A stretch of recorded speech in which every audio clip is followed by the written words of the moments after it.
श्री कृष्ण श्री कृष्ण श्री कृष्ण श्री कृष्ण। गुरुर्ब्रह्मा गुरुर्विष्णु गुरुर्देवो महेश्वरः गुरु साक्षात् परं ब्रह्म तस्मै श्री गुरवे नमः।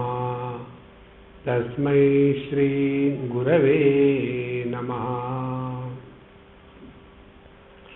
हृदयस्थ आनंद के अभिव्यक्ति की प्रक्रिया को कर्मयोग कहते हैं। जीवन में दो बातें हैं। ज्ञानेंद्रियों से हम दुनिया को अपने अंदर प्रवेश देते हैं। आंखों से रूप रंग हमारे हृदय में उतरते हैं, कानों से शब्द उतरते हैं, हमारे त्वचा से स्पर्श उतरते हैं। इस प्रकार से पांच जो विषय है, शब्द स्पर्श रूप रस गंध, वो हमारे इंद्रियों ज्ञानेंद्रियों के द्वारा हमें प्रवेश करते हैं। और वो प्रवेश करने के पश्चात हम अब उसके प्रति दो विकल्प है, या तो हम एक्शन ले या तो रिएक्शन करें। देखो, तो जब हम रिएक्शन करते हैं तो हमारी डिफॉल्ट सेटिंग हो गई है। जैसे समझो कोई छोटी सी बात हो गई। कैसे छोटी सी बात कि रास्ते में गड्ढा है, और रास्ते में गड्ढा भी होगा तो कहाँ होगा? रास्ते गड्ढे बनाने के लिए ही होते हैं। गड्ढों के बीच पे जो छोटी जगह होती है उसको रास्ता कहते हैं। तो हम रास्ते के गड्ढे को देखें और एकदम रिएक्शन कर दें, पता नहीं देश का क्या होगा, सब ये है वो है हूँ, और अपने मन के शांति को भंग कर ले। तो जब हम जगत को अपने अंदर प्रवेश देते हैं ज्ञानेंद्रियों के माध्यम से, और उसके कारण यदि हमारे अंतःकरण में अशांति प्रकट हो जाती है, अशांतस्य कुतः सुखम, और ये जो अशांत मन है उसमें आनंद का अनुभव कैसे आ सकता है? इसीलिए हमको जब हम ज्ञान को अपने अंदर प्रवेश कराते हैं तो उस समय हम रिएक्शन कर रहे हैं या एक्शन कर रहे हैं, इधर हमारा ध्यान होना है। यदि हम रिएक्शन करेंगे तो हमको कोई भी बचा नहीं सकता। अब कैसे हम लोग अपने बच्चों को लेकर के रिएक्शन करते हैं, एक्शन नहीं करते।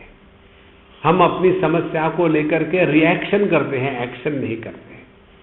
हम अपने जीवन में आने वाले प्रत्येक अनुभूति से सीखने के स्थान पर रिएक्ट करते हैं। तो जब हम जगत को अपने अंदर प्रवेश देते हैं ज्ञानेंद्रियों के द्वारा, तो पहले ये सिद्धांत हृदय में लगाना है कि हम इस जगत में रिएक्शनरी होंगे या एक्शन करेंगे। तो इसका हमने आपको एक सिंपल रूल बता दिया है। रिएक्शन में अशांति निर्माण होती है और एक्शन में समझदारी प्रकट होती है। तो हम जीवन में समझदारी से जिए या बेवकूफी से जिए। और जिसका मन अशांत हो जाता है जगत के साथ संपर्क स्थापित होने के पश्चात, उस व्यक्ति का जीवन कभी भी सुख से समृद्ध नहीं रहेगा, वो हमेशा दुखी रहेगा। और इसीलिए जगत हमारे अंदर प्रवेश किया, अब हमको रिएक्शन नहीं करना है। रिएक्शन माने मन के शांति को भंग करना, तो शांति को बनाए रखना, ये जीवन का लक्ष्य है। जो व्यक्ति किसी अन्य के कारण दुखी होता है वो बेवकूफ होता है। देखो, मुझे एक ने पूछा था कि स्वामी जी आप इतना गला फाड़ फाड़ के गीता पर बोलते हैं, लोग तो सुधरते नहीं, आपको दुख नहीं होता? हमने कहा हम क्या बेवकूफ है दुखी होने के लिए? देखो, बेवकूफ आदमी दुखी होता है। इतने साधु संत आप देखते हैं, पूरी दुनिया में घूमते हैं, भटकते हैं, भटका आनंद, लेकिन दुनिया ज्यों की त्यों है, इसके कारण कोई साधु संत दुखी थोड़ी होता है। इसीलिए रिएक्शन ना करे। यदि तराजू ले, एक तराजू में अपने मन की शांति रखे और दूसरे साइड में पूरी दुनिया रखे, तो दोनों में से मूल्यवान हमारे लिए अपने मन की शांति होती है। रिएक्शन ना करें। तो एक्शन करना है माने क्या? अब एक्शन करना है माने समझदारी से सामने आई हुई समस्या को हमको फेस करना है, समझदारी से। जैसे बम्बई की बात है, एक सज्जन की पत्नी हमको डांट रही थी। इसलिए डांट रही थी कि बोले स्वामी जी आपने हमारे हस्बैंड को बिगाड़ दिया है। हमने कहा ये एक थोड़ी, ऐसे कई बिगाड़े हैं। तो बोले पूछेंगे नहीं कैसा बिगाड़ा है? हमने बोला क्या बिगाड़ना, हस्बैंड को कोई बिगाड़ सकता है तो वो पत्नी, हमने सुधारे है, तुमने उसको बिगाड़े कर दिया है। तो बोले पहले जब हम कुछ बात करते थे तो ये बात करते, फिर हम बात करते थे तो बिल्कुल ऐसे लगता कि नॉर्मल है। अब बोले इनको कुछ भी कहो कुछ नहीं होता, और मैं ही बेवकूफ की जैसी चिल्लाते रहती हूँ और ये एक ही उत्तर देते हैं, क्या फर्क पड़ता है? हमने कहा कि आपने जो कहा एक उदाहरण से सिद्ध करके दिखाओ। बोले एक दिन हमको किसी शादी में जाना था, मैंने इनको बताया सुबह ही, हाँ संडे है, आपका टेनिस है, जल्दी वापस आ जाना, शादी में जाना है। हाँ हाँ, और हमेशा की तरह भूल गए और शाम को 6 बजे वापस आए, अपनी वो छोटी सी चड्डी पहन करके, हाथ में रैकेट, और कार में बैठ के आ गए। और आने के पश्चात मैं बिल्कुल सुबह से तैयार होकर बैठी थी। अब देखो ना, स्त्री को शादी में जाना हो तो कितनी परेशानी होती है ना। अब 2998 साड़ी में से कौन सी पहने खड़ी है बेचारा, कितनी परेशानी है ना। ये हस्बैंड लोगों को कहाँ समझ में आता है? इतना पूरा डेकोरेशन मेकअप करके घर में बैठना है क्या? पब्लिक को नहीं दिखाएंगे तो क्या होगा? सब व्यर्थ हो जाएगा। बेचारी ने सुबह से बड़ी मेहनत करके पोताई करके अब तैयार हो गई। और ये महात्मा जी 6 बजे आए और ये गुस्से से बोले, मैं लाल लाल हो रही थी। मैंने कहा तुमको बताया था शादी, बोले गुस्सा क्यों करती हो, चलो बैठो, मैं तो गाड़ी में बैठा हूं ना, बैठो। बोले ऐसे आओगे हाथ में रैकेट और चड्डी पहन करके मैरिज के लिए? बोले क्या फर्क पड़ता है? जब उन्होंने कहा क्या फर्क पड़ता है तो मुझे इतना गुस्सा आया, मैंने उस कार को एक लात मारी, वहां अभी भी डेंट है। देखो महाराज, किसी अन्य के कारण दुखी मत होना, फिर दुख का क्या होगा? दूसरे को दुखी करो, स्वयं दुखी मत होना। जो आदमी दुखी होता है वो बहुत ज्यादा इगोइस्ट होता है। जितना ज्यादा अहंकार उतना ज्यादा दुखी, जितना कम अहंकार उतना कम दुखी। भगवान में अहंकार है ही नहीं, इसलिए परमानंद। देखो, तो ये कहां से शुरू हुआ सिलसिला? ये सिलसिला हुआ जब दुनिया हमारे अंदर प्रवेश करती है ज्ञानेंद्रियों के माध्यम से, तो हम एक्शन के स्थान पर रिएक्शन करते हैं। रिएक्शन करना बंद कर दे,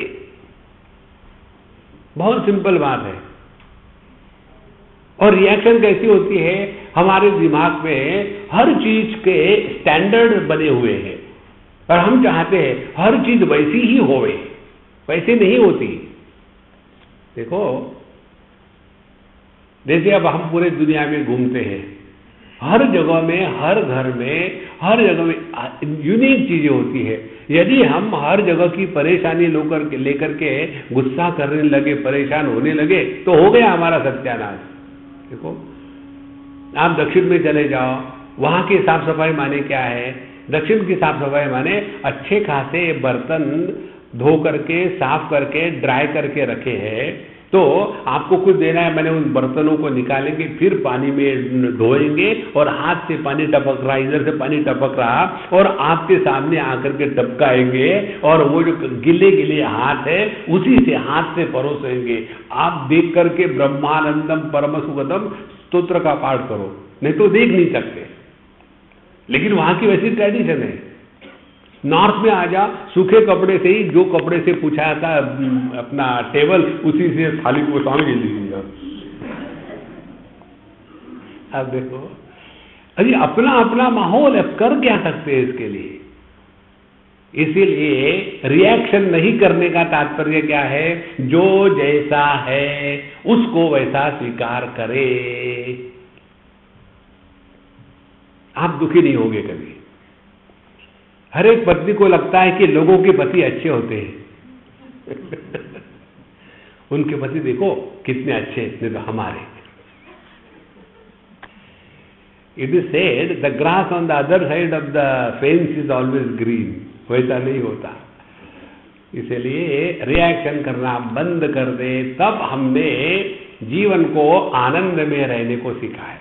अब देखो, युद्ध की समस्या जो अर्जुन के सामने भगवत गीता में आई थी, वैसी समस्या हमारे सामने आती है क्या? हमारे सामने की समस्या मालूम है क्या? चाय में 1 चम्मच चीनी ले या 1.5 चम्मच, कितनी जबरदस्त स्वीट समस्या है। यही सब, कोई खास समस्या थोड़ी होती है। हमारे लड़के को एक ने पूछा था, स्वामी जी ये बताइए कि क्या अच्छा है, मेडिसिन अच्छा है कि इंजीनियरिंग अच्छा है? तो मैंने कहा किसके लिए, तुम्हारे लिए? बोले नहीं, मेरे लड़के के। लड़का का है? बोले ये है। बोले ये कॉलेज में जाएगा? मुझे लग रहा है ये तो दूसरी तीसरी में होगा। बोले नहीं स्वामी जी। फिर मैंने उसको पूछा, बता 17 गुणे 8 कितने होते हैं? 17 8 जा। मैंने क्या स्विच ऑन कर रहे हो क्या कुछ? बोले नहीं, मैं एक कैलकुलेटर ढूंढ रहा था। तो मैंने कहा तुम मेडिसिन में चले जाओ। जिस आदमी को छोटी मोटी चीज का कैलकुलेशन करने के लिए कैलकुलेटर की आवश्यकता होती है, वो मुर्दों को काटने के लायक है, वो इंजीनियरिंग के ब्रिज बनाने के लायक नहीं है। देखो, इसलिए जीवन में क्या अच्छा है बुरा है ये अपनी औकात से समझो, तब आपका मन शांत रहेगा। एक तरीका। दूसरा तरीका एक बहुत बढ़िया है। जीवन में आने वाली समस्या से यदि हम रिएक्शन नहीं करेंगे तो क्या करें? एक्शन करें। एक्शन करना माने क्या? अपने जीवन के प्रत्येक अनुभव से कुछ ना कुछ सीखें। देखो, अब ये बहुत सूक्ष्म और अत्यंत महत्व का सिद्धांत है। जब हम अपने हाथ को अग्नि से स्पर्श करते हैं, बचपन में हर एक ने कभी ना कभी किया है, तो हाथ जल जाता है। तो हाथ जल जाने के बाद हाथ के ऊपर बड़े हमारे स्कार आ गया हो, कोई दाग आ गया हो, लेकिन हमारे अंतःकरण में अग्नि के प्रति राग द्वेष निर्माण होता है क्या? नहीं। कारण क्या है? कारण ये कि हमने सीखा है कि अग्नि को स्पर्श करने से हाथ जलता है। तो जब हम किसी भी अनुभव से सीखते हैं तो अंतःकरण पर संस्कार निर्माण नहीं होते। देखो कितनी सहज बात है। और जिस प्रक्रिया में जगत के साथ व्यवहार करते समय अंतःकरण में संस्कार निर्माण नहीं होते हैं, उसको कहते हैं दी अष्टांग योग। जो आजकल योग का सिलसिला बहुत चल रहा है ना, सुबह सुबह उठ करके रजाई को छोड़ करके रास्ते पर लड़ करके ऊपर नीचे कर रहे हैं। देखो, तो योग का तात्पर्य क्या है? ये है योग का तात्पर्य कि जगत के साथ व्यवहार होना चाहिए, लेकिन जगत के साथ व्यवहार होते समय अपने अंतःकरण पर कोई खरोच ना आवे। देखो महाराज, कितना आनंद रहेगा। कारण क्या है? क्योंकि हमने अपने प्रत्येक अनुभव से सीखा है। तो साधना यही है, जीवन का आनंद यही है कि जीवन के प्रत्येक अनुभव से सीखो। और सीखेंगे नहीं तो रिएक्शन करेंगे, रिएक्शन करेंगे तो दुखी होगे, दुखी होगे तो उसके संस्कार अंतःकरण पर होंगे, और दुख के संस्कार मिटाना बड़ा कठिन होता है। आनंद के सुख के संस्कार फट से मिट जाते हैं। देखो, समझो आप कहीं जा रहे हो, उसमें से 80% रास्ता ठीक है और 20% रास्ता बहुत खराब है। ये उदाहरण अपने सोनीपत के लिए नहीं लागू होता, ये उल्टा है। सोनीपत में 80% रास्ता है ही नहीं और 20% खराब है।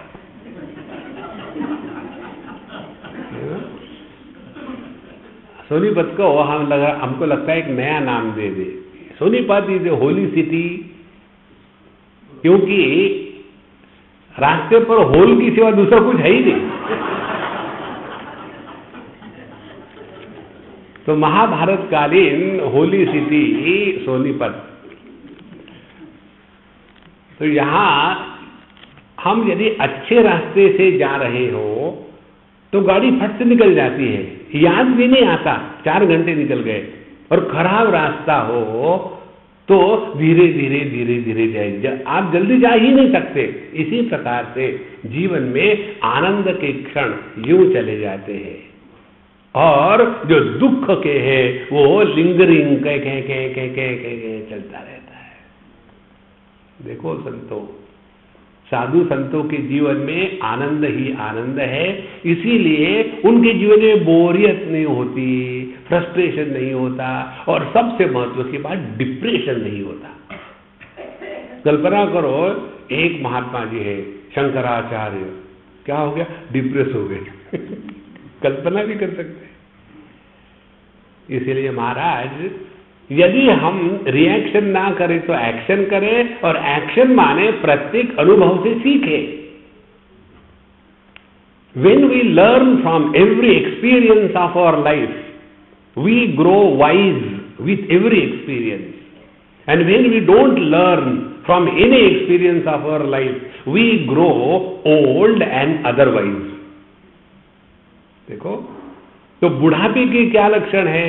अब कैसा पता चले कि हम बूढ़े हैं? अपने बूढ़े होने का तात्पर्य यह है कि हमेशा एक ही ट्यून गाते हैं। कौन सी? जाने कहां गए वो दिन भाड़ में, वही पुरानी बातें, दूसरा कुछ आता ही नहीं। देखो, दूसरी बात, बुढ़ापे के लक्षण, जिसको सभी प्रश्नों के उत्तर मालूम है, लेकिन जिसको कोई भी व्यक्ति एक भी प्रश्न नहीं पूछता, समझ लो बूढ़ा वो हो गए।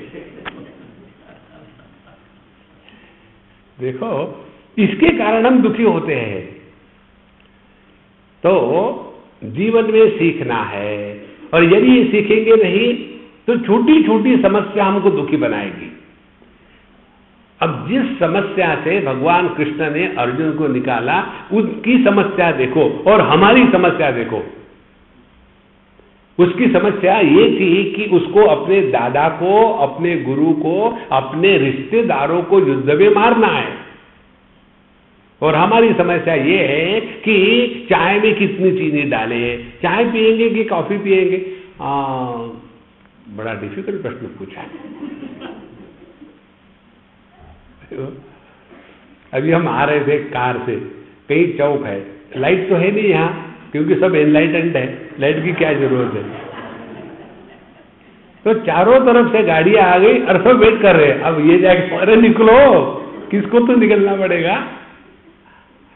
देखो, ये जो कंफ्यूज स्टेट ऑफ माइंड है ना, इसी को कहते हैं मोह। तो भगवत गीता जब अर्जुन के मोह से अर्जुन को हटा सकती है, तो हमको भी हटाएगी, कोई कठिन नहीं है। और उसके लिए सिद्धांत क्या है? भगवत गीता के जहां जहां आनंद का रेफरेंस आता है, उसको अपने हृदय में उतार लो। तो अर्जुन की जब ये समस्या थी, क्या करो कैसे करो, तो उसका उत्तर भगवान ने एकदम मस्ती में आकर के आनंद से दिया। ध्यान से सुनना, आनंद का अर्थ क्या है? दूसरे के दुख पर हंसना नहीं। जब अर्जुन ने ऐसी बात करी तो भगवान के चेहरे पर मुस्कान बनी रही। कारण क्या है? कारण ये है, देखो, हम लोग अपने पेशेंट को जब ले जाते हैं इमरजेंसी वार्ड में, तो हमको तो पता होता नहीं इमरजेंसी कितनी है। पेशेंट के साथ जाने वालों को तो लगता है कि अब ये मरने ही वाला है, मरता क्यों नहीं। और वहां जाने के बाद इतना हावला बना लेते हैं कि बस यहाँ की नर्सेस इसलिए से, डॉक्टर बेकार है, कोई किसी का ध्यान नहीं रखता, भारतवर्ष का सत्यानाश हो रहा है, और उसको कुछ हुआ नहीं है। डॉक्टर जानते हैं कि उसमें इतनी सीरियस नहीं है, लेकिन हम जो नहीं जानते हैं वो घबरा जाते हैं, और डॉक्टर कूल रहते हैं। इसी प्रकार से जिसको हम समस्या कहते हैं, समझते हैं, विक्षेपित मन के स्थिति में वही समस्या नहीं रहती यदि आपका मन शांत है तो। देखो, तो सभी समस्या का मूल आधार क्या है? मूल आधार है विक्षेपित मन। और सभी समस्या का मूल समाधान कहाँ है? तो शांत मन। और मन शांत जब होता है तब प्रसन्न होता है। देखो संतो, और ये प्रसन्नता जिसके हृदय में अखंड बनी रहती है, उसके लिए कोई भी समस्या एकदम भयानक नहीं बन जाती। हम लोग कहते हैं कि the world is too much for me, दुनिया बहुत भयानक है। दुनिया भयानक नहीं है, हम वीकलिंग है। दुनिया तो वैसी है। एक स्कूल में एक टीचर ने बुलाया स्टूडेंट को कि एक लाइन खींच दे ब्लैक बोर्ड पर, इसको बिना छुए इस लाइन को छोटी कर दो। तो उसने डस्टर उठाया था पोंछने के लिए, बोले नहीं उसको नहीं छूना है। उसको नहीं छूना तो उसने डस्टर नीचे रख दिया, बोले मुझे नहीं आता ऐसी बात, चला गया। फिर दूसरा विद्यार्थी बोले हमको भी नहीं आता। एक ने कहा सर मुझे आता है, आ जाओ। तो वो भी गया और नाटक कर रहा था कि जैसे वो भी डस्टर को उठाने वाला है। तो टीचर कहते कहा ना कि इस लाइन को हाथ मत लगाना। बोले मैं कहाँ लगा रहा हूं। जाकर के उसने चौक उठाया, चाप उठा करके उसी लाइन के बगल में एक थोड़ी लंबी लाइन खींच दी, तो ये अपने आप छोटी हो गई। ये दुनिया बड़ी समस्या युक्त बनती है जब हम वीकलिंग होते हैं। The world become strong by borrowing strength from our weaknesses. If you are strong the world will be small. देखो महाराज, और अपने अंदर के इस आत्म शक्ति को, आत्म बल को बढ़ाना जिसके द्वारा होता है उसको कहते हैं आनंद गीता। जो डरपोक होते हैं वो कभी खुश रह सकते? मुझे बड़ा डर लग रहा है लेकिन मैं बड़ा खुश हूं। हाँ, इसीलिए आनंद जब कहते हैं तो आनंद का तात्पर्य नहीं कि खामोखा है करके रहना है। आनंद का तात्पर्य है किसी भी समस्या में अपने मन के संतुलन को नहीं टूटने देना। इस मन की समता को आनंद कहते हैं। समत्वम योग उच्यते, भगवद गीता कहते हैं। क्योंकि समस्या काहे की है? समस्या है ममता की। देखो, चाहे बंगाल रहे चाहे भूटान रहे, सब जगह में ममता की ही समस्या है। देखो, बंगाल की समस्या किसने खड़ी की थी? उसके बाद में कोई एक टाइटल लगा दो फिर समझ में आएगा। तो जहां जहां ममता है वहां वहां अशांति है। तो इस ममता से हटने के लिए जो दवाई है उस दवाई का नाम है समता। समत्वम योग उच्यते।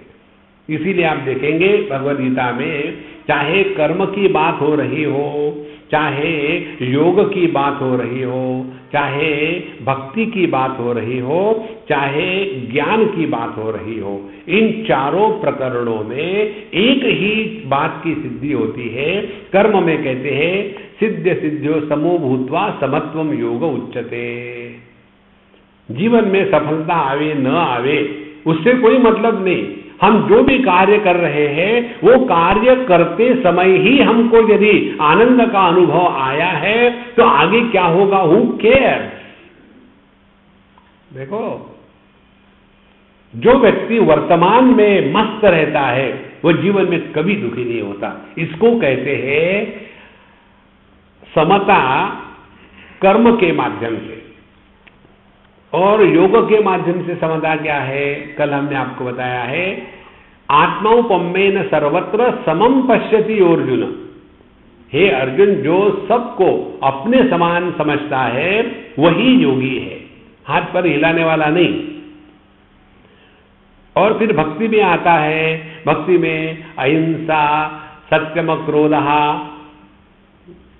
माने किसी के भी प्रति किसी भी प्रकार की घृणा का अभाव, यह जो समत्व है यह भक्ति का समत्व है। और ज्ञान का समत्व तो है कि सब में जब एक ही स्वरूप को देखते हैं तो घृणा हो ही नहीं सकती। इस प्रकार से इस समत्व में सिद्ध रहना, इसको कहते हैं आनंद। जहां मन में विक्षेप आ गए, कालुष्य आ गया है, राग द्वेष पैदा हो गए, संसार शुरू हो गया। इसके लिए भगवान ने इस कर्म योग को, कल जो हमने आपको बताया था, आनंद के अभिव्यक्ति की प्रक्रिया को कहते हैं कर्मयोग।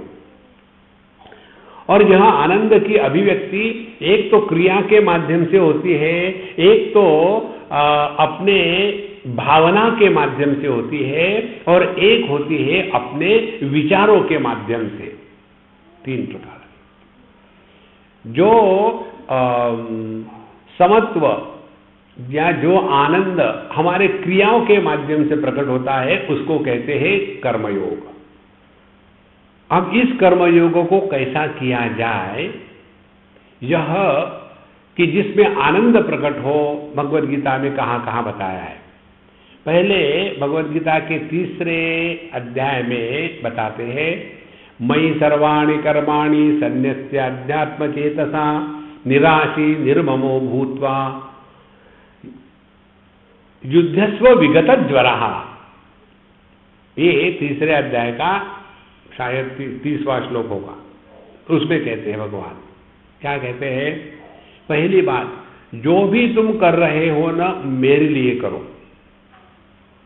अब ध्यान से सुनना, ये बहुत सूक्ष्म विचार है। अभी हम हमारे अम्मा के यहाँ रहते हैं, ये उदाहरण है ना, कि वो मेरे लिए जो भी कर रही है वो बड़ा प्रेम से कर रही है, इसीलिए मैंने कहा कि उदाहरण है। अब पता नहीं ये महात्मा जी ने लाके टपका दिया, मैंने फिर भी कहा था कि मत करना किसी को, लेकिन ले आते, लेकिन मेरे सामने दिखाते समय हाँ ये आई, इसीलिए मुझे अंदर की बात तो मुझे मालूम नहीं, तो मैं इसको उदाहरण के रूप में दे सकता हूँ। तो उदाहरण है कि मैं अब इनके यहाँ आया हूँ, अब ये जो भी कर रहे हैं घर में, सुबह उठ करके एकदम बढ़िया बढ़िया गरम गरम चाय देनी है, और बिल्कुल हर चीज बिल्कुल स्पिक एंड स्पैन, और सब बड़ा प्यार से 2-2 मिनट में स्वामी आपको पानी जाएगा, स्वामी जी आपको दवाई जाएगी, स्वामी जी अभी भी जिंदा है क्या, वगैरह वगैरह। अब ये इतना जो खातिर हो रही है, ये खातिर के पीछे थकावट नहीं है, प्रेम है। जिस खातिर के पीछे प्रेम होता है उसमें थकावट नहीं आती। तो क्या हो गया, जो कार्य हम परमात्मा के लिए करेंगे उस कार्य में जीवन में थकावट नहीं आती, उसमें डर नहीं होता, उसमें बोरियत नहीं होती, उसमें एक्सक्यूज नहीं होते। ऐसी जो प्रक्रिया है कर्म करने की, उसमें आनंद ही अभिव्यक्त होता है। देखो, जिसको हम चाहते हैं, जिससे हम प्रेम करते हैं, वो व्यक्ति घर में आने वाला है, उसके आने के स्मरण मात्र से आदमी खुश हो जाता है। अब जैसे देखो, आपके घर में बहू आने वाली है, बहू माने आपके लड़के की वाइफ, वो आने वाली है, तो सांस की सांस फूलने लग जाती है। अब ठीक, भगवान से प्रार्थना करते हैं कि घर में शांति बनी रहे। यही परेशान करेंगे, बेटा शादी कर, बेटा शादी कर, बेटा शादी कर। और शादी किया, उसके बाद चाहती है कि तू तो शादी के बाद उसी के पास जाता है, मेरे पास आता ही नहीं। अरे बुढ़ाऊ,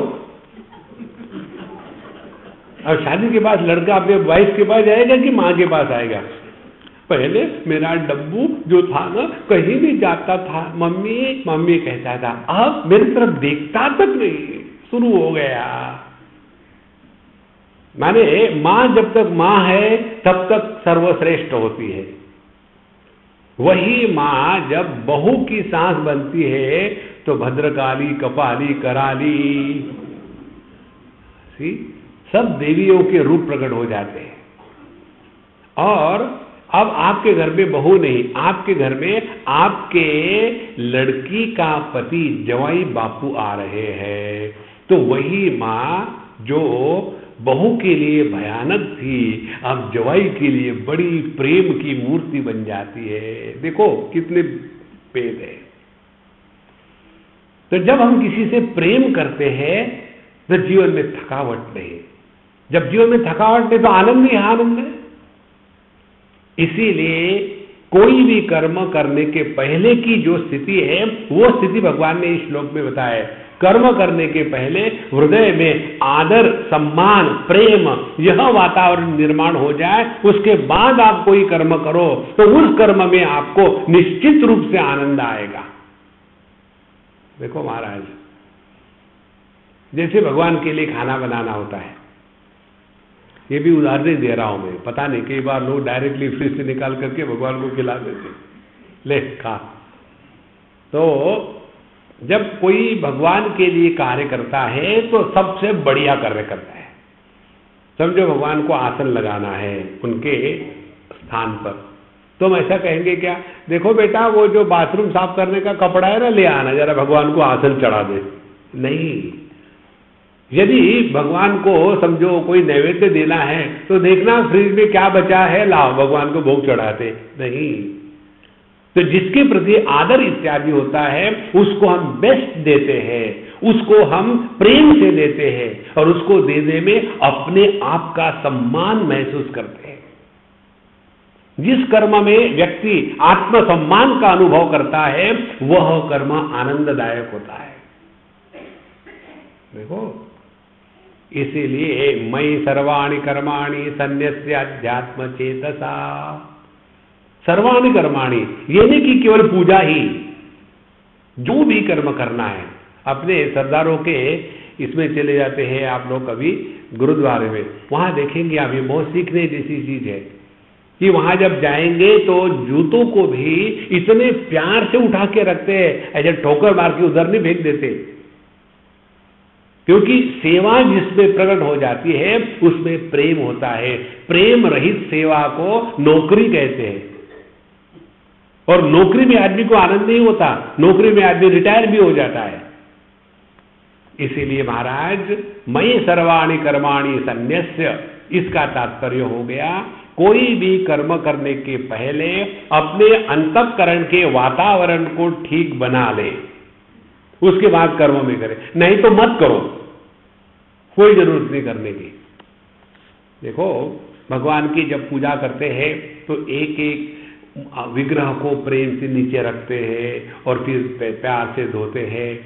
आप गुजरात में चले जाइए, वहाँ ये पुष्टि मार्ग के लोग होते हैं। पुष्टि मार्ग माने वहाँ 56 भोग लगते, खा खा करके पुष्ट हो जाते हैं, इसलिए उसको पुष्टि मार्ग कहते हैं। तो वहाँ चले जाइए, वहाँ भगवान की पूजा नहीं कहते, कहते हैं कि ठाकुर जी की सेवा करनी है, और सेवा में बड़ा सुंदर है। एक बार हम किसी के यहाँ गए थे, उनका दरवाजा बंद था, हमने कहा अम्मा दरवाजा क्यों बंद कर दिया? चुप हो जाओ, क्या हो गया? ठाकुर जी सो रहे हैं, अभी उठते नहीं, वो बड़े लेट उठते हैं। मैं भी जब उठ जाती हूँ ना तो धीरे से बाहर आ जाती हूँ और बाहर बैठती हूँ। उनकी पुरानी आदत है ना, जल्दी उठते ही नहीं। जब तक के यशोदा मैया आकर के उनको हिलाएगी नहीं तब तक नहीं उठते थे। कितना प्यार है। और उठने के पश्चात फिर उनकी एक छोटी सी चाय की प्याली, बोले पहले ठाकुर जी को चाय होती है फिर हमको चाय होती है।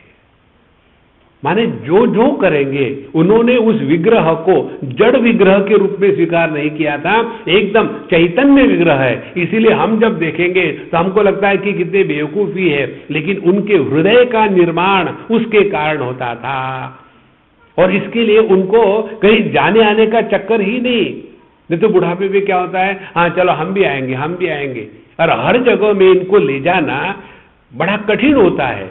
लेकिन अब ये जो माता थी वो तो इतनी बिजी रहती थी, सुबह से उठ करके शाम तक बस हमारे लाला की सेवा करनी है।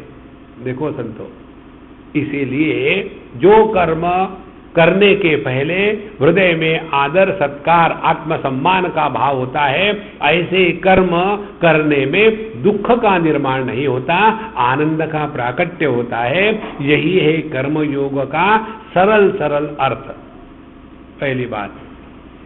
अब दूसरी बात, मयि सर्वाणि कर्माणि सन्न्यस्य अध्यात्म चेतसा, फिर निराशी भूत्वा निर्ममो भूत्वा। अब निर्ममो भूत्वा का तात्पर्य पहले समझेंगे। ममता होती है हमेशा भूतकाल की स्मृतियों को लेकर के। देखो, यदि आप ऐसा कभी कहना करना मत, ये गलती करना सबसे बड़ा महापाप है।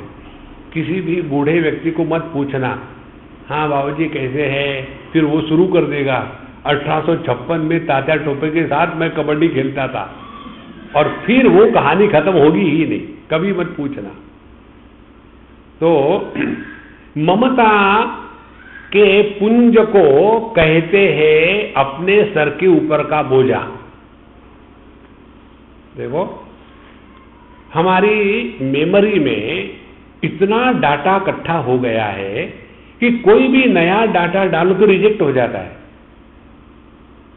देखो, एक बार हमने जब लिया था एक लैपटॉप, और हम भूल गए उसमें से एक डाटा डिलीट करने का।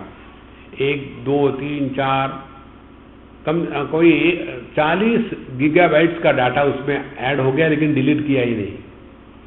और रात को 12 बजे टाइम, और जब हमने फिर नया फाइल ऐड किया तो ऐड हो नहीं रहा। हमने कहा क्या गड़बड़ हो गई, क्या खराबी हो गई, नया कंप्यूटर लिया है, ऐसा क्यों हो रहा है।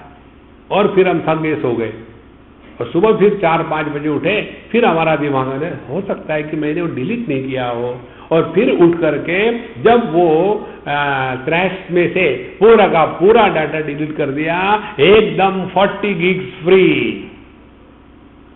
इसी प्रकार से अपने दिमाग पे भूतकाल का जो डाटा है उसको select, shift, delete once for all. आपकी उम्र बन जाएगी एक दिन की। एक दिन का बच्चा कैसा निरागस होता है, एक दिन का बच्चा कैसा प्यारा होता है, एक दिन का बच्चा कैसा हर चीज को बड़े आश्चर्य युक्त भाव से देखता है। देखो, इसीलिए निर्ममो भूत्वा का तात्पर्य है, अब जो भी अपने जीवन में अच्छा बुरा हो गया है ना, अब इसको दफना दो ना। देखो, जिसके सर पर बोझा होता है वो कभी हंस नहीं सकता। कल्पना करो, हमारे बम्बई में जब आते हैं एनआरआई लोग वगैरह, और कभी समझो उनको ट्रेन से जाना है, तो जब ये एनआरआई लोग आते हैं तो इंडिया में उनको लगता है इंडिया में कुछ मिलता ही नहीं, इसीलिए उनकी ह्यूज साइज की सूटकेसेस होती है, और उसमें पूरा अमेरिका भरा होता है। और आएंगे और वो छोटे बच्चों को कहेंगे यहाँ से उधर ले जाना है, कितना देंगे, वो कहता है 100 रुपये। 100 रुपया कभी देखा है जिंदगी में? जब हम गए थे 40 साल पहले यहाँ से अमेरिका, उस समय तुम 8 आने देते थे और तुम 100 रुपये मांग रहे हो। शुरू हो गया। और ऐसे उस बच्चे के सर पर इतना बड़ा बोझा है और वो सीढ़ियां चढ़ रहा हो, उस समय उस बच्चे को रोको और उसको कहो, देखो मैं तुमको एक जोक बताता, और कितना भी बढ़िया जोक उसको बता दो, वो कभी हंसेगा? जिसके सर पर बोझा है वो कभी नहीं हंस सकता।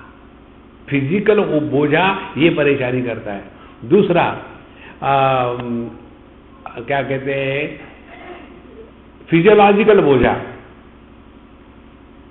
एक बार एक सज्जन आए और मुझे से बोले, स्वामी जी मुझे आपसे कुछ पूछना है। हमने कहा पहले बाथरूम हो गया। बोले स्वामी जी मुझे आपसे डाउट होने लग गया। क्या हो गया?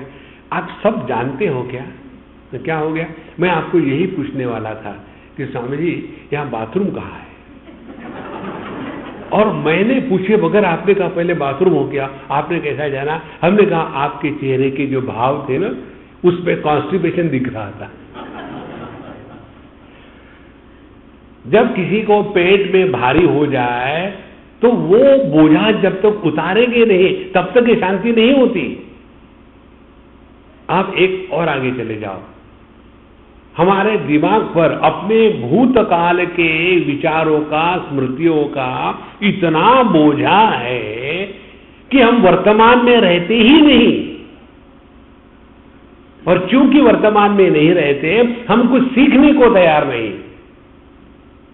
देखो, इसीलिए एक बहुत महत्व का सिद्धांत है, आनंद को जीवन में अनुभव करने के लिए ये बात ये है कि भूतकाल को दफना दो और वर्तमान काल में कुछ ना कुछ नया सीखना प्रारंभ कर दो। कुछ भी सीखो ना, चाइनीज सीखो, कंप्यूटर सीखो, या तो बोनसाई के प्लांट्स बनाना सीखो, या एनिमेशन सीखो। Keep yourself in a process of learning till you die. आप हमेशा जवान रहोगे।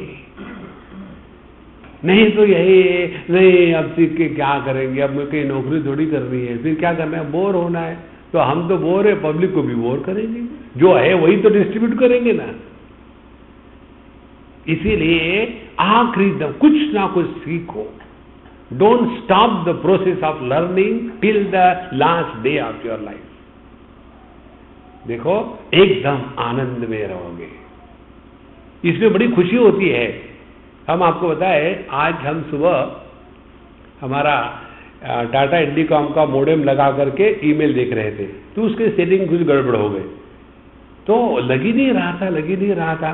हमने हमारे फ्रेंड को फोन किया बंबई में, आधा घंटा बात हुई, वो फिर भी नहीं हुआ। हमने कहा मारो गोली यार, बाद में देखेंगे, सो गए। जैसे हम नींद से उठने के बाद दिमाग फ्रेश, हमने फिर ट्राई मारते हैं, और ट्राई मारा, फटाफट लग गया। ऐसी खुशी हुई, क्या बताऊं। वो जो खुशी होती है ना, ये पैसे की नहीं है, ये एक खुशी है कोई नई चीज सीखने की। देखो, संस्कृत सीखो। एक सज्जन सिंधी हमको कह रहे थे, स्वामी जी आपने उस दिन बताया ना, बूढ़े हो गए कोई 70-75 साल के, आपने बताया ना स्वामी जी कुछ सीखना चाहिए तो बुढ़ापा चला जाता है। तो मैंने बहुत विचार किया और संस्कृत सीखना शुरू किया। मैंने क्यों संस्कृत सीखना शुरू किया? बोले मरने के बाद यदि हम स्वर्ग जाएंगे तो कहते हैं स्वर्ग में संस्कृत बोलते, इसीलिए मैंने संस्कृत बोलना पढ़ना शुरू कर दिया ताकि बाद में परेशानी ना हो। है ना, ये तो बहुत इंटेलिजेंट बात है भाई। लेकिन यदि समझो हो ना, लेकिन खुदा न खास्ता आप समझो नरक में गए तो बोले मुझे सिंधी आती है।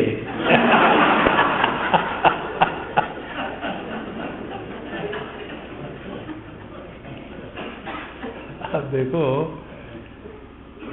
इस समय जो आप एकदम ठठार के जो हंस दिए, उस समय आप बूढ़े थे या जवान थे, उस समय आप अमीर थे या गरीब थे, उस समय आप स्त्री थे या पुरुष थे, उस समय आप बाबा जी थे या बीवी जी थे, उस समय केवल आप थे, आनंद स्वरूप।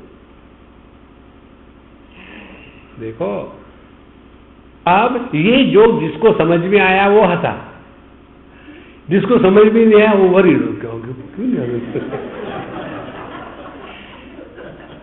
क्योंकि जैसे IQ होता है ना, इंटेलिजेंट क्वेश्चन, वैसे WQ होता है, विट क्वेश्चन। कई लोगों को जोक समझ में नहीं आता, वो फ्यूज ट्यूबलाइट के जैसे है। और कईयों को जोक सुनने के बाद प्रश्न पूछते हैं, अच्छा बाद में क्या हुआ? बाद में ये हुआ कि मैंने तुमको जोक बताया, ये गलती करी, यही हुआ और कुछ नहीं। इसीलिए महाराज, वर्तमान में रहना उसके लिए एक आवश्यक बात है, निर्ममो भूत्वा। अगले व्यक्ति को अपने भूतकाल में इंटरेस्ट नहीं हो सकता। देखो, कारण क्या है? जवान लोग अपने भविष्य की चिंता में डूबे हैं और हमारे पास भूत के बोझे के सिवा कुछ है ही नहीं। और हमारा जो भूतकाल का अनुभव है वो वर्तमान काल में आउटडेटेड है, इट इज नॉट यूजफुल। हम लोगों को, जवान लोगों को कंडेम करने में बड़ा आसान लगता है। हम आपको गारंटी देते हैं, जितने हम लोग बुढ़ाऊ हैं, यदि जवानों के साथ कॉलेज में जाकर के पीछे इतना बोझा लेकर के पढ़ के दिखाओ कचूमर निकल जाएगा। कंपटीशन नाम की चीज थी नहीं बुढ़ाओं के समय में। अभी बच्चों को आपके केजी में जाने के लिए बच्चों को एडमिशन का कंपटीशन और डिप्रेशन, 5-4 साल का बच्चा डिप्रेशन में, क्या एडमिशन नहीं हो रही। देखो, इसलिए महाराज हमको अपने भूत को दफना देना है। निर्ममो भूतवा, then we are fit to live in the present. दूसरी बात, निराशी भूतवा, आशा हमेशा भविष्य की होती है। पता नहीं आगे जाके क्या होगा, पता नहीं तो मौज में रहो, चिंता करने की क्या बात है। देखो, these worries do not deliver solutions, they are sterile। किसी भी चिंता से समाधान प्राप्त नहीं होता। इसीलिए निराशी भूतवा, और हमारी चिंता की, देखो भविष्य को लेकर के 2 बातें होती है। एक होता है प्लानिंग और दूसरी होती है चिंता। प्लानिंग जब हम करते हैं तब हम वर्तमान में रहते हैं, लेकिन चिंता जब हम करते हैं तो वर्तमान में नहीं रहते, भविष्य में चले गए। तो वर्तमान में रहना यही आनंद का अनुभव है और कुछ नहीं है। तो हमने अपने भूत को जिसने दफना दिया, जिसका भूत खत्म हो गया है, उसके लिए भविष्य है ही नहीं, क्योंकि भूत भविष्य एक दूसरे की सापेक्षता में है। तो निराशी भूतवा, निर्ममो भूतवा। और तीसरा, युद्धस्व विगत ज्वरहा। और जब हम वर्तमान में रहते हैं तब एक्साइटमेंट में आ जाते हैं। जो आदमी जितना ज्यादा एक्साइटेड होगा उतनी ज्यादा गलतियां करेगा। कोई भी कार्य करना है तो अपना मन कैसा, एकदम शांत होवे। यदि हमारा मन शांत होगा तभी जाकर के हम किसी भी समस्या को ठीक से समझ सकते हैं। आप इसका स्वयं अनुभव करके देखे होंगे कि कई बार एक हाथ कोई पुस्तक आप पढ़ने को लो, एक पैराग्राफ को 10 बार पढ़ो, कुछ समझ में नहीं आता। तो फिर उस समय क्या करो, उसको रब करके तान दुपट्टा सो जाओ आधे घंटे के लिए, और जब माइंड फ्रेश हो जाएगा तब उसी को पढ़ो, एक बार में आपको समझ में आ जाएगा। कारण क्या है, जो शांत अनडिस्टर्ब माइंड है वही ठीक से ग्रहण कर सकता है। तो विगत ज्वरहा माने don't get excited when you are doing anything, keep your cool. और जितना हम अपने मन को शांत रखेंगे उतना समस्या का आकलन बहुत सहज हो जाता है। और जब समस्या का आकलन हो गया तो उसके द्वारा हम समस्या को समाधान प्राप्त कर सकते हैं। जैसे देखो, ये डॉक्टर लोग जो होते हैं ना, दवाइयां तो ये बनाते नहीं, फिर डॉक्टरों को फी काहे के लिए देते हैं, केवल एक काम के लिए कि वो डायग्नोसिस ठीक कराते हैं। तो जितनी फीस है वो डायग्नोसिस की है। और समझो कोई डॉक्टर है हमारे जैसा, एक पेशेंट आया और उसको डिसेंट्री हुई, तो उसको देखा दुखा, ठीक है डिसेंट्री निकल, उसको दिया, दवाई दे के निकाल दिया। वो पेशेंट तो चला गया लेकिन डिसेंट्री पीछे छोड़ गया। मेरे दिमाग में दूसरा पेशेंट आया, अब डिसेंट्री ओवर पावर कर रही है और उसको हुआ कॉन्स्टिपेशन, नहीं डिसेंट्री हो सकती है, उसको भी डिसेंट्री की दवाई दे दी, तो कैसा हाल होगा। इसी प्रकार से पहले कोई अच्छी बातें याद आ गई और उसी का प्रभाव हो गया तो वर्तमान में हम ठीक से कार्य नहीं कर सकते। इसीलिए 3 कारणों से मन में विक्षेप आते हैं और जिसके कारण हमारे जीवन का आनंद खत्म हो जाता है। पहला, हमारे हृदय में भूत का जो बोझा है वो हमको वर्तमान में आनंद का अनुभव नहीं करने देता। दूसरी, जो भविष्य की चिंता है वो हमको जिंदा जी जलाती है। ऐसा कहते हैं कि 2 प्रकार की बातें हैं, एक चिंता और दूसरी चिता। तो चिंता चिता समाख्याता, चिंता और चिता ये दोनों जुड़वी बहनें हैं। क्या बहनें हैं जुड़वी? ये कि जो चिंता है और जो चिता है, चिता मुर्दे को जलाती है और चिंता जिंदे को जलाती है। देखो, तो चिंता हमको आनंद का अनुभव नहीं करने देती, भूत के स्मृति आनंद का अनुभव नहीं करने देती, और तीसरी वर्तमान की एक्साइटमेंट हमको आनंद का अनुभव नहीं करने देती। इन तीन चीजों से मुक्त होकर के किसी भी कर्म करने के पहले अंतःकरण में प्रेम, आदर, आत्मसम्मान का भाव प्रकट हो जाए तो आपने कर्मयोग के सिद्धांत को पूरी तरह से समझा और जीवन में ले आए, और यही है आनंद गीता। उपनिषद स्पष्ट कहता है, भगवान ने ये दुनिया अपने आनंद को प्रकट करने के लिए करी है, दुख को प्रकट करने के लिए नहीं करी है। यदि भगवान आनंद स्वरूप है तो जगत में दुख कहां से आ सकता है? यदि आपने सुनार को गोल्ड दिया, गोल्ड के 2 बिस्किट दिए, भाई इसके नेकलेस बना देना, तो उस नेकलेस में सोना ही होना चाहिए ना, लेकिन उसमें निकला लोहा, तो क्या हो गया? बीच में सुनार ने अपना काम कर लिया। इसी प्रकार से यदि परमात्मा आनंद स्वरूप है, उसने ये दुनिया बनाई है, तो इसमें दुख कहां से आया? हमने अपना काम कर लिया। देखो, इसीलिए जगत में आनंद सत्य है, दुख सत्य नहीं है। दुख केवल मानसिक कल्पना है, विकल्प है। इसीलिए पूरे जीवन में जीते समय अपने मन की शांति और प्रसन्नता, इसके साथ कभी मत खेलना। ये सबसे टॉप प्रायोरिटी है। ये बात हमको समझ में आती रहे ना, इसीलिए हम इसके पीछे नहीं पड़े हैं। एक को कहते महात्म्य, जैसे भागवत महापुराण के प्रारंभ में पद्म पुराण से 6 अध्यायों में भागवत महापुराण का महात्म्य की कथा आती है। तो कथा आने का कारण क्या है? जब किसी वस्तु के प्रति हमारे अंतःकरण में महात्म्य जागृत हो जाता है ना, तब उस वस्तु को स्वीकार करने के लिए हम तैयार होते हैं। देखो, ये जितनी एडवर्टाइजमेंट होती है उसका प्रयोजन क्या है? कि हम लोगों के मन में उस वस्तु के प्रति महात्म्य जागृत कर दें। तो फिर दिखाएंगे कि एक लड़का है, एक मोटरसाइकिल होंडा पर बैठा है, उसके मुंह में एक सिगरेट है और पीछे होंडी बैठी है, और वो सिगरेट को पीछे से जला रही है और खड़ी है, और ये डम्बो सोचता है कि हाँ हाँ सिगरेट पीने में इतना मजा आता है, कोई पीछे से बैठ करके आग लगाता है।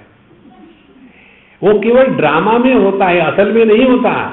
लेकिन एक बार दिमाग में बात घुस गई कि अब मुझे सिगरेट पीनी है, तो उसके बाद हम कोई भी आदमी सिगरेट और लाइटर लेके तो पैदा हुआ नहीं। यही आंखें सीखते हैं। क्यों सीखते हैं? क्योंकि उसके प्रति मन में महात्म्य हो गया है। देखो, इसी प्रकार से जब किसी के मन में महात्म्य है साफ सफाई के बारे में, समझो आपको साफ कपड़े के बारे में बहुत ही आनंद आता है, एकदम साफ सुथरा होना चाहिए, तो आप अच्छे कपड़े पहन करके कहीं गंदगी में थोड़ी बैठोगे, क्योंकि आपका ध्यान कपड़े की सफाई पर है। एक स्टेप और आगे जाओ, यदि हमारा ध्यान अपने मन के शांति की तरफ है, तो हम अपने मन के शांति का नीलाम जगत के किसी भी वस्तु व्यक्ति के साथ नहीं करेंगे, क्योंकि जीवन में सबसे वैल्यूएबल वस्तु कोई है तो अपने मन की शांति। और ये शांति भंग कैसे होती है? क्योंकि हम एक्शन के स्थान पर रिएक्शन करते। स्टॉप रिएक्टिंग, आपका मन शांत रहेगा। इसीलिए इस आनंद को प्रकट करने की प्रक्रिया को कर्मयोग भगवान ने बताया है। अब इसी विचार को आगे ये 3रे अध्याय में बताया था, और 4थे अध्याय में भगवान कहते हैं, कर्मणो ह्यपि बोद्धव्यम बोद्धव्यम च विकर्मणः अकर्मणश्च बोद्धव्यम गहना कर्मणो गतिः। कर्म क्या है, अकर्म क्या है, विकर्म क्या है, ये सब ठीक से समझना चाहिए, क्योंकि बड़ा कठिन है समझने के लिए। जैसे कर्म किसको कहते हैं, विकर्म किसको कहते हैं और अकर्म किसको कहते हैं, तो इसके बारे में भगवान उत्तर देते हैं, बहुत सिंपल उत्तर देते हैं। कर्मणि अकर्म यहाँ पश्येत, अकर्मणि च कर्म यहाँ सबुद्धिमान मनुष्येषु सयुक्तः कृष्ण कर्म कृत। अब ध्यान से सुनना, कर्मणि अकर्म यहां पश्चेत, अकर्म का तात्पर्य है परमात्मा। अब कैसे, मुझे बताइए, सूर्य भगवान प्रकाश और गर्मी देते हैं। तो हमने एक बार हम गए सूर्य भगवान के पास और हमने कहा, भगवान, बोले हाँ जी, कैसे हो, कहाँ से आए हो? हमने कहा सोनीपत से आए। बहुत बढ़िया बात है, उसके जैसा तो स्थान पूर्ण विश्व में कहीं नहीं है। तो हमने कहा थैंक यू वेरी मच। फिर बोले क्या काम है? बोले मैं थैंक यू देने के लिए आया था, क्योंकि आप जो प्रकाश और गर्मी देते हो ना, उसके लिए, उसी के कारण हमारा जीवन सोनीपत में ठीक चल रहा है। तो सूर्य भगवान ने कहा, ये प्रकाश और गर्मी किसको कहते हैं? देखो, पुष्प को अपनी सुगंध मालूम नहीं होती, वो उसका स्वभाव है। सूर्य अग्नि और प्रकाश देता नहीं, वो स्वभाव है उसका। इसी प्रकार से कर्मणि अकर्म यहां पश्चेत, आनंद अपना स्वरूप है, इसको निर्माण नहीं करना है, अपना स्वरूप है। तो जो कर्म में आनंद को प्रकट करता है, सब बुद्धिमान मनुष्येषु कर्मणि अकर्म यहां पश्चेत। तो प्रत्येक कर्म के साथ साथ यदि हमारा ध्यान, हमारा मन इस आनंद के तरफ रहा तो कैसा करना है? देखो, एक हमने आपको टेक्निक बताई अभी कि जो कर्म करने के पहले अंतःकरण में आदर सत्कार की भावना होती है, उस कर्म में परमात्मा प्रकट होते हैं आनंद स्वरूप से। दूसरी बात, जो भी कर्म हम भगवान के लिए कर रहे हैं, तो अपने लिए क्या है इसका कोई सवाल आ ही नहीं सकता, क्योंकि कर्म करने में ही आनंद प्राप्त हो गया है। देखो, तो आनंद हम व्यक्त करते हैं और जो आनंद व्यक्त होता है वही प्राप्त होता है। देखो, एक बार की बात है, बहुत पुरानी। पहले हमको इस चीज से लेकर के बड़ा परेशान होते थे। कोई समझो हम प्रवचन कर रहे हैं और कोई एक आध श्लोक हमको याद नहीं आया, तो हमको बहुत दुख होता था। तो फिर जाकर के हम देखेंगे, अच्छा ये श्लोक है, कैसे याद नहीं आया? फिर ले करके उसको 10 बार लिखेंगे, कंठस्थ करेंगे, याद कैसे नहीं आया? तो जब हम प्रसन्न रहते हैं, हर चीज अपने आप होने लग जाती है। तो आनंद के प्राकट्य को ही आनंद की प्राप्ति कहते हैं। जगत में कोई भी कार्य आनंद को प्राप्त करने के लिए मत करना, आनंद को प्रकट करने के लिए करना है। जीवन की पूर्ण फिलॉसफी बदल जाएगी। देखो, अब उदाहरण से ले लो, हम आपको प्रवचन दे रहे हैं, ये सत्य है, रिकॉर्डेड सत्य है, और आप प्रवचन सुन रहे हैं। ऐसी मैं कल्पना कर सकता हूं, पता नहीं सुन रहे कि नहीं। अब इस कर्म में मैं जो प्रवचन कर रहा हूं, वाणी यह कर्मेंद्रिय है, तो मैं जो प्रवचन कर रहा हूं, यदि मैं ये कल्पना करूं कि मेरा प्रवचन पूरा होने के पश्चात आप लोग कहोगे कि स्वामी जी आपका प्रवचन बड़ा अच्छा रहा, बड़ा आनंद आया, और उसके बाद मैं खुश हो जाऊंगा, तो मैंने क्या किया है? अपने वर्तमान के आनंद को भविष्य में ढकला है। जो आदमी वर्तमान के आनंद को भविष्य में ढकेलता है, वो कभी भी सुखी नहीं हो सकता। हम बच्चों को पैदा करते हैं और कल्पना करते हैं कि बड़ा होके बेटा मेरी बात मानेगा। हमने कितनी अपने माँ बाप की बात मानी है कि बेटे हमारी बात मानेंगे? देखो, इसलिए वर्तमान में जो आनंद में है वही असली आनंद में है। तो कर्मणि अकर्म यहां पश्चेत, अकर्मणि च कर्म यहां। और कोई ये कहेगा कि नहीं जी, मैं जब काम करता हूं तो गलत होता है, इसीलिए मैंने सोच लिया मैं कुछ नहीं करूंगा, निठल्ला बैठा रहूंगा। निकम्मापन भगवान को बिल्कुल मंजूर नहीं है। अभी हम गए थे एक स्थान पर, बहुत माने डिफरेंट टाइप का स्थान देखा हमने। वहाँ एक महात्मा की जिंदा समाधि है और वो महात्मा जी 400-500 साल पहले की बात है, सिद्ध पुरुष थे और वो शेर के रूप में रहते थे। तो एक बार हम जब गए थे, दर्शन की बात है, तो वहाँ के जो व्यक्ति थे बता रहे थे, क्योंकि जब हमने उनका चित्र देखा तो नरसिंह भगवान के जैसा सर के ऊपर में शेर का चेहरा बना दिया है, पूरा बदन है और ऐसे बड़े बड़े नाखून इतने इतने लंबे हैं हाथ पैर के और जटाएं बढ़ी हुई है, ऐसा उनका चित्र था। तो हमने उनको पूछा, अरे बाप रे ये कौन महात्मा जी है? बोले ये ऐसे ऐसे महात्मा हो गए। फिर उन्होंने बताया कि जब वो वहाँ रहते थे तो उधर से शिवाजी महाराज जा रहे थे, तो उन्होंने कहा अपने लोगों को मारो इसको, ये सबको परेशान करेगा।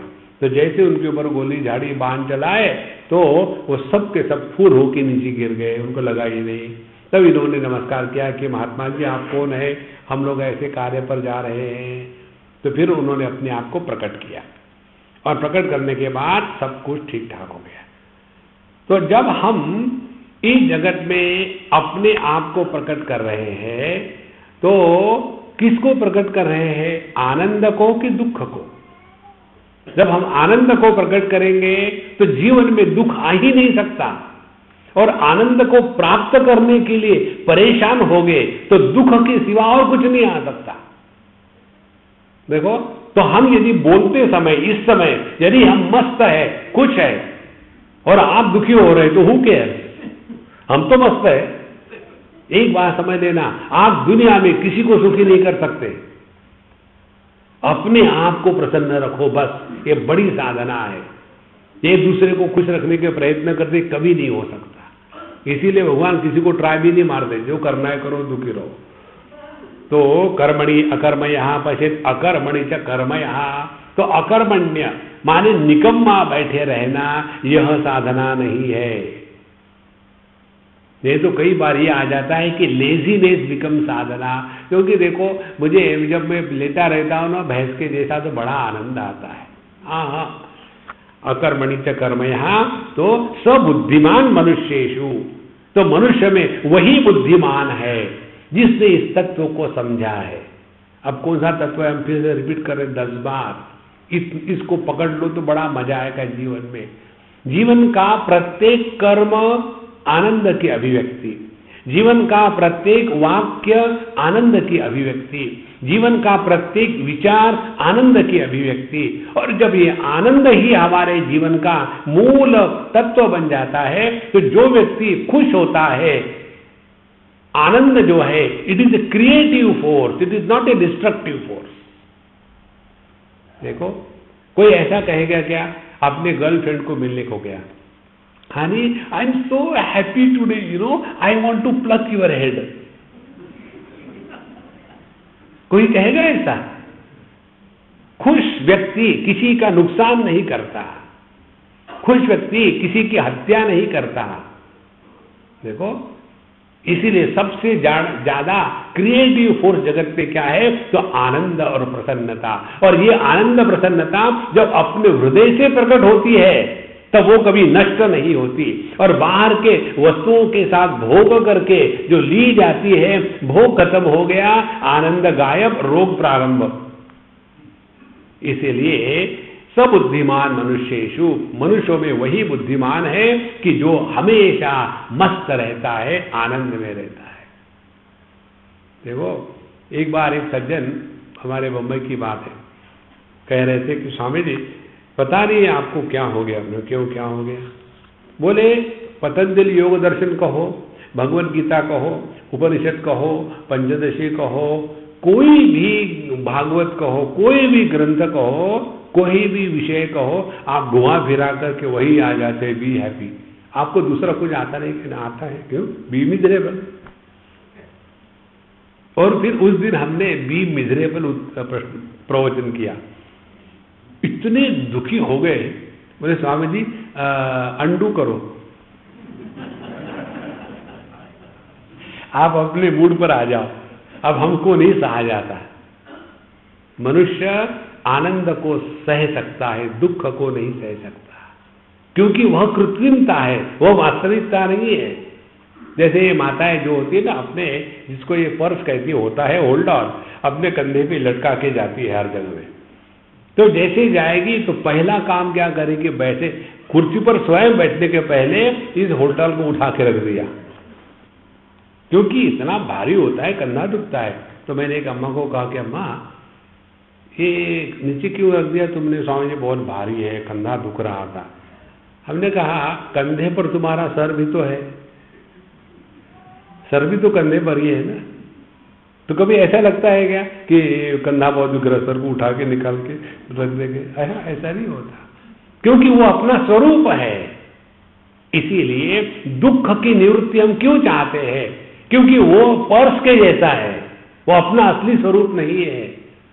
इसीलिए जीवन में दुख को स्थान मत दो, कभी भी गलती से भी स्वीकार मत करना कि आप दुखी हो। रिफ्यूज। देखो धीरे धीरे पूरी आपकी केमिस्ट्री बदल जाएगी। जितने भी ये साइकोसोमैटिक डिसीजेस है ना, इसका मूल कारण यही सब एंडोक्राइन बैलेंस डिस्टर्ब हो जाता है जब हम दुखी रहते हैं। खाना खाने को बैठे, एक बार मुझे किसने पूछा था कि स्वामी जी आप किस चक्की का आटा खाते हो? हमने कहा हम आटा खाते ही नहीं, हम आलू खाते। तो हमने कहा आपने क्यों पूछा? बोले ऐसा आनंद हमको क्यों नहीं आता? हमने कहा इसके लिए करना कुछ नहीं पड़ता, आप कुछ करते हो इसलिए सब चक्कर है। होने दो जो हो रहा है, मस्त रहो। सबसे महत्व की जीवन की वस्तु है मन की प्रसन्नता। सब बुद्धिमान मनुष्येषु, भगवद गीता में बुद्धिमान व्यक्ति का लक्षण दिया है। अर्जुन ने बड़ी ज्ञान की बातें करी प्रथम अध्याय में, द्वितीय अध्याय के प्रारंभ में बड़ी उल्टी सीधी ज्ञान की बातें करी, क्योंकि भगवान को क्या मालूम, गैया चराने वाला, उसको क्या मालूम। तो जब ऐसी उल्टी सीधी बातें करी और दुखी होकर के रो करके न योच्छेति गोविंदम उक्त्वा तुष्टिम बभूवः, अब मैं युद्ध नहीं करूंगा ऐसा कह करके वो चुप हो गए। तो ऐसी जब उसने उल्टी सीधी लंबी बड़ी ज्ञान की बातें करी तो भगवान ने उसको लताड़ा। और क्या कहते हैं भगवान, अशोचानन्वशोचस्त्वं प्रज्ञावादांश्च भाषसे। तुम बातें तो बड़े ज्ञानी की कर रहे हो, माने क्या, तुम अज्ञानी हो। और क्या कहते ज्ञानी कौन है? गतासून गतासूश्च नानुशोचन्ति पंडिताः। बुद्धिमान पंडित समझदार ज्ञानी वो है कि जो जीवन में दुखी नहीं होता। देखो संतो, बहुत सिंपल है, कोई कठिन नहीं है। समझो हम ज्ञानी है, उदाहरण है हो, हमको मिलने के लिए एक पतित पावन सीताराम आ गए और आकर के हमको कहते कि स्वामी जी मैं अपने पत्नी के कारण बहुत दुखी हूं, क्या करे कुछ समझ में नहीं आता। तो मेरा उसको कैसा उत्तर होना चाहिए कि उसको उसके दुख से निवृत्त करा दे। तो हम क्या कहेंगे, देखो ये तुम्हारी अकेले की समस्या नहीं, ये जागतिक समस्या है। इस जगत में सुखी पति नाम की स्पेसीज है नहीं। और फिर हम उसको बताएंगे कि देखो तुम इतना सीरियस क्यों होते हैं? जो समस्या सबके लिए होती है वो किसके लिए नहीं होती? जैसे सबके होठों के ऊपर में नाक है तो समस्या है क्या? यदि किसी की नाक यहां आ जाए कान के बगल में तब समस्या होगी कि अब चश्मा कहां रखे। भगवान ने जो आदमी को कान और नाक दिए हैं ना, वो भगवान को मालूम था कि आगे जाकर के आदमी को चश्मा लगने वाला है, इसीलिए नाक इस चश्मे को पार करने के लिए, कान इसको होल्ड करने के लिए, क्योंकि हम इस नाक से थोड़ी सुनते हैं। जो सुनने वाली नाक है वो अंदर है, जो सुनने वाले कान है वो अंदर है। फिर ये खूंटियां क्यों लगा दी? चश्मे को रखने के लिए। कल्पना करो ऐसे व्यक्ति की कि जिसको दोनों कान नहीं है, शूर्पणखा को यदि चश्मा लगा तो कैसा लगे? वो कहां रखेगी चश्मा? फिसल जाएगा एकदम। देखो महाराज, तो जो समझदार है वो दुखी नहीं होते, गतासु न गतासुश्च नानु शोचन्ति पंडिताः। माने जो सबके लिए समस्या है वो किसी के लिए नहीं होती। जैसे बुद्ध भगवान के जीवन की कथा हमने पढ़ी। एक बार वो कहीं भिक्षा मांगने गए तो वो अम्मा ने कहा कि देखो मेरे घर में मेरा बच्चा मर गया है, आप इतने महात्मा हो, इसको जिला दो तब मैं आपको भिक्षा दूंगी। बोले हाँ ये तो बड़ा सिंपल है, मैं कर लूंगा, लेकिन मेरा भिक्षा मांगने का काम किसको तो भी करना पड़ेगा, तो तुम मेरी भिक्षा मांग के ले। हाँ हाँ मैं कर ले आती हूँ, उसको क्या पता। बोले एक सुनना बात, क्या जब जाओगे तो ऐसे घर से भिक्षा मांगना जहां आज तक कोई मरा नहीं है। बोले ठीक है ठीक है। और जहां भी जाती भिक्षा में ही बुद्ध भगवान के लिए, तो जब वो आते भिक्षा देने के लिए तो वो कहते ऐसा, उन्होंने ये भी बताया इस घर में कभी कोई मृत्यु हुई तो नहीं। बोले नहीं, मृत्यु तो यहाँ हुई है। 10 घर भटकी भटकी भटक करके वापस आ गई कि महाराज मुझे सब समझ में आ गया। देखो जो समस्या सबके लिए होती है वो किसके लिए नहीं होती। बच्चे, पति, पत्नी, समाज, गवर्नमेंट, ये हमेशा रहा है। इसमें नवीन क्या है? पहले राजा लोग कर लेकर के प्रजा को चूसते थे, गुंडे लोग वही करते थे, और वही बात आजकल के अपने राजनीतिक कर रहे हैं। इसमें नई बात कौन सी है? देखो राम रावण का युद्ध किसमें हुआ? बड़ों में हुआ। इधर से राजा राम और उधर से राजा रावण, बीच में बेचारे बंदर मारे गए। उधर में भी, इधर में कौरव, इधर में पांडव, इनका युद्ध हुआ, बाकी के लोग खामोखाम मारे गए। तो हम जो साधारण लोग हैं ना, यहां मरने के लिए पैदा हुए, मर जा, मस्तर हो रहा, दुखी क्यों हो रहे हो? ये दुनिया में कुछ भी चीज नहीं है। इसीलिए भगवान कहते हैं गतासु न गतासुश्च नानु शोचन्ति पंडिताः। पंडित समझदार वो है जो कभी भी दुखी नहीं होते। हम दुखी क्यों होते हैं? हमारे दुख के 2 कारण हैं, गत असून, अगत असून। असु माने प्राण। जब कोई मरता है तब हमको दुख होता है, अरे अरे मर गए, बड़े अच्छे थे। दूसरा कोई मरता नहीं, मरता भी नहीं, वहां भी दुखी होते हैं। माने हमारे दुख का कारण किसी के मौत भी नहीं है, कोई मरता नहीं, उससे भी दुखी होते हैं। देखो भगवद गीता में 108 जोक्स है। यदि आप ढूंढ के निकालोगे तो समझेंगे कि आपकी IQ या WQ जो है ना, कन्हैया के IQ की जैसी है। कितने सुंदर सुंदर जोक लिखे हैं भगवान ने। इसीलिए गतासु न गतासुश्च नानु शोचन्ति पंडिताः। बुद्धिमान वह है कि जीवन के किसी भी प्रसंग को लेकर के जो कभी दुखी नहीं होता, उसी ने जीवन जिया है। और हमको कौन अच्छा लगता है मुझे बताओ? दुखी आदमी अच्छा लगता है? बिल्कुल नहीं। इसीलिए हमको यदि दुखी आदमी अच्छा नहीं लगता है तो हम अपने आप को दुखी क्यों बनावे? गतासु न गतासुश्च नानु शोचन्ति पंडिताः। तो सबुद्धिमान मनुष्येषु, वह मनुष्यों में बुद्धिमान है, सयुक्तः, और उसी ने योग को पूरा किया है। युक्त माने जिसने योग में प्रतिष्ठा प्राप्त करी है। युज धातु से ही युक्त बनता है। जिसको युक्ति मालूम है उसको योग युक्त कहते हैं।